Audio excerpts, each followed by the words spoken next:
आज हम पढ़ेंगे कॉन्टिन्यूटी ऑन एन इंटरवल। पीछे हमने पढ़ा था कॉन्टिन्यूटी एट ए पॉइंट, अब हम बात करते हैं इंटरवल की। A function F x is said to be continuous on an open interval A B if it is continuous at every point on a b. कहने का मतलब क्या है कि ओपन इंटरवल के अंदर अगर हम चेक करते हैं कि कोई फंक्शन कॉन्टिन्यूस है या नहीं है, तो इस इंटरवल के अंदर, इस इंटरवल के बिलोंग करने वाले जितने भी पॉइंट्स हैं उन सब के ऊपर ये फंक्शन अगर कॉन्टिन्यूस है तो हम इसको कहेंगे continuous, otherwise not. For continuous on the closed interval A B if it is continuous at every value of X lying between A and B, A और बी के बीच में जितनी भी वैल्यूज़ लाई करती हैं उन सब पे कॉन्टिन्यूस होना चाहिए।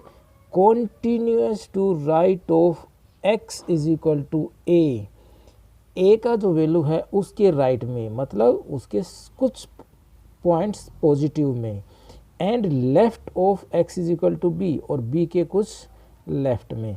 कहने का मतलब ये हुआ कि अगर हम ये देखें limit x tends to A positive, F of x is equal to f of A, and limit x tends to b negative, F of x is equal to f of b. तो close interval के ऊपर check करना है तो जो boundary के जो point दिए हुए हैं उनमें से एक स्मॉल वैल्यू, बहुत लिटल बिट, बहुत ही एक ऐसी इग्नोरेबल सी वैल्यू, उसको आपने उसमें ऐड करके और उसको सब्ट्रैक्ट करके चेक करना है।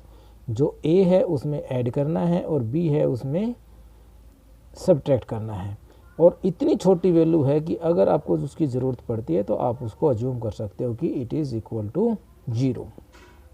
ठीक है। सम थ्योरम्स, अब कॉन्टिन्यूटी के ऊपर कुछ थ्योरम्स हैं। Every constant function F x is equal to C, ये कांस्टेंट फंक्शन होता था हमारे पास, तो every constant function is continuous. Second है the identity function is continuous, और आइडेंटिटी फंक्शन होता क्या था, F x is equal to X. Every polynomial function is continuous. Polynomial किस टाइप से होती थी, A naught plus A one X plus A two X square plus up to A N x N. ठीक है, ये हमारे पास क्या है, पोलिनोमियल ऑफ ऑर्डर एन। आगे था every rational function is continuous in its domain, F x is equal to P X by Q X is not equal to 0। Next है the cosine and sine functions are continuous. Sine function का example मैं आपको बता रहा हूँ और कोस का आप खुद सोल्व करके देखना। Let f x is equal to sine x, ये हमारे पास कोई फंक्शन है। Let a be any real number, और ए हमारे पास कोई एक रियल नंबर दिया हुआ है। Then you have to find F of A, and F of A आपके पास क्या है, कॉन्टिन्यूटी के लिए आपको क्या बताया था कि एफ ऑफ ए निकालना है उस पॉइंट के ऊपर। तो एफ ऑफ ए आपके पास क्या बना, साइन ऑफ ए, ये एग्जिस्ट भी हो रहा है, फाइनाइट तो है। सेकंड आपने क्या निकालना था, एक उसका tends to A, F of limit x tends to a sine x, limit H tends to 0। अब यहाँ पे हम क्या करेंगे, एक्स को हमने सब्स्टिट्यूट कर दिया है, एक्स को हमने सब्स्टिट्यूट किसके उसमें कर दिया है, ए प्लस में एच, और एक्स अगर हमारे पास टेंड्स करता है ए की तरफ तो एच कहाँ टेंड्स करेगा, 0 की तरफ। अब ये एच बहुत ही स्मॉल क्वांटिटी है, तो यही चीज़ आई हमारे पास, limit H tends to 0 sine A plus H, limit H tends to 0। और साइन ए प्लस बी का फॉर्मूला क्या होता है, साइन ए कोस बी प्लस कोस ए साइन बी, तो वही हमने यहाँ पे लगाया है। और इसको अब लिमिट अलग अलग कर देंगे, तो limit sine A cos h, limit H tends to 0 cos A sine h. तो साइन ए तो हमारे पास क्या है, कांस्टेंट है, बाहर निकल जाएगा, कोस एच के ऊपर लिमिट लगेगी, और कोस 0 का वैल्यू कितना होता है, 1, तो ये आपके पास यहाँ से निकल के क्या आ जाएगा, साइन ए डॉट 1। और यहाँ से आपके पास सेकंड वाले से क्या निकलेगा, कोस ए बाहर निकलेगा, साइन एच, और एच का वैल्यू कितना है, एच टेंस टू 0, तो साइन एच क्या बनेगा, 0। तो 0 इसके साथ में मल्टीपल करोगे तो क्या होगा, 0। तो क्या आ गया, साइन ए आपके पास ये लिमिट निकल के आएगी, limit x tends to A F of x, जब आपने निकाला कितनी आई, साइन ए। तीसरी कंडीशन हमारे पास कॉन्टिन्यूटी क्या थी कि लिमिट एक्स टेंस टू ए और लिमिट एफ ऑफ ए दोनों बराबर होने चाहिए। तो हमने देखा कि उस पॉइंट पे जब हमने लिमिट निकाली, limit x tends to A F of x, वो और एफ ऑफ ए दोनों क्या हैं, साइन ए के बराबर आई हुई हैं। तो ये हमारे पास तीसरी कंडीशन थी। तो hence F of x is continuous at X is equal to A where A is any real.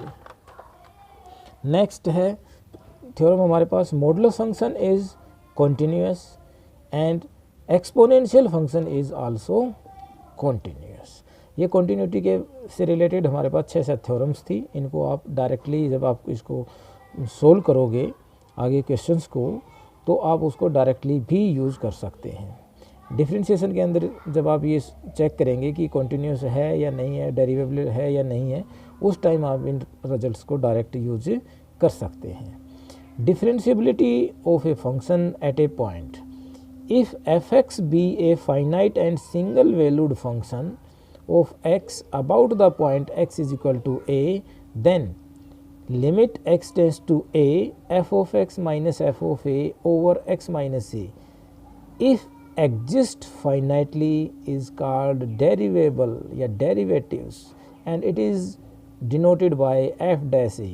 ये पीछे आपने +1 क्लास में डिफरेंशिएशन के बारे में जब बताया था तो उस टाइम एक डेफिनेशन आई थी कि कोई फंक्शन डेरिवेबल है या नहीं है। तो उस टाइम ये था कि limit x tends to A F of X minus F of A over X minus A, अगर ये एग्जिस्ट करता है तो इसका डेरिवेटिव एग्जिस्ट होगा। और उसको हम रिप्रेजेंट किससे करते थे, एफ डैश ए से। A function F x is derivable at X is equal to A if right hand derivative and left hand derivative at point X is equal to A exist and equal. वहाँ भी हमने +1 में पढ़ा था कि किसी function को डेरिवेबल बताना था तो हमने क्या कहा था, उसकी राइट हैंड डेरिवेटिव और left hand derivative find out किए थे और इसी से निकले थे वो भी, राइट हैंड और लेफ्ट हैंड। और जब ये दोनों बराबर आए थे, फाइनाइट आए थे, तो हमने कहा था कि हाँ ये डेरिवेबल है। तो उसी प्रकार से हमने क्या निकालना है, limit x tends to A positive F of X minus F of A over X minus A and limit x tends to A negative F of X minus F of A X minus A. अगर ये दोनों limits बराबर आती हैं, finite हैं, exist करती हैं, तो ये हमारे पास क्या है, डेरिवेबल है। अब कॉन्टिन्यूटी और डिफरेंशिएबिलिटी के बीच में एक रिलेशन होता है, उसको हम एक स्टेटमेंट से बताते हैं। Every function that has a finite derivative, हर एक फंक्शन जिसका एक डेरिवेटिव एग्जिस्ट करता है किसी पॉइंट के ऊपर, वो कॉन्टिन्यूस होगा एट दैट पॉइंट। बात समझ में आई कि जो फंक्शन डेरिवेबल है वो कॉन्टिन्यूस होगा उस पॉइंट के ऊपर। बट कोई फंक्शन कॉन्टिन्यूस है तो हम उसको डेरिवेबल नहीं कह सकते। But converse need not be true. Converse में क्या है, कॉन्टिन्यूस आपने कोई फंक्शन बताया तो आप उसको डेरिवेबल नहीं कह सकते, लेकिन अगर कोई फंक्शन डेरिवेबल है तो वो कॉन्टिन्यूस भी होगा। ठीक है, that is a function may be continuous but may not be derivable. Thank you.